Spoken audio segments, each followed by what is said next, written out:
oh, my back. Can someone help me, please? Now, that was a reaction to pain. And you knew that I was in pain because I told you. I said, ow, my back. But as I yelled out, you also saw pain behaviors because you saw me move and you noticed my facial expression. So even if I hadn't have yelled out, it still would have been clear that I was in pain. But what if, instead of me, the person you saw had severe dementia? How they react to pain can look much different than what you just saw. They may appear agitated, and it might seem as if they're having a psychotic episode, and so it's not always clear if they're in pain. So imagine a person named Scott. Scott has severe dementia and lives in a long-term care facility, and lately staff have noticed that something's off. Scott seems agitated. He yells, and he strikes out sometimes. And so they treat Scott with antipsychotic medication, thinking that his behaviors are due to a psychotic episode. But antipsychotics are very powerful drugs, and Scott's weak body couldn't handle it. And Scott dies because of the antipsychotics. Now, the reality was Scott didn't need the meds. He needed relief from his pain. And this mistreatment led to his death. And although this may seem like a dramatic example, it happens all the time.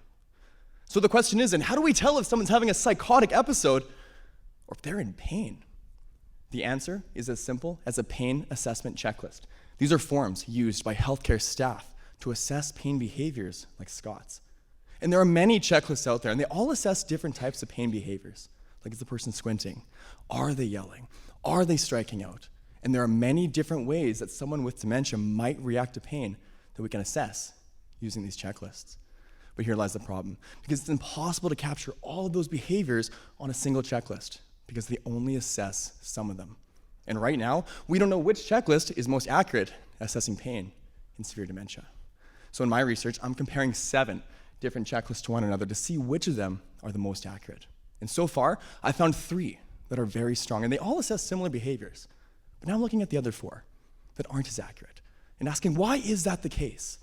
Because if we can answer the why, then we can help people like Scott, members of our own family, receive the best pain-free care possible.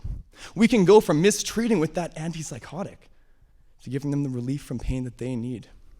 And as our population continues to age at a rapid pace, we can continue to improve the lives and the well-being of people living with severe dementia. Thank you.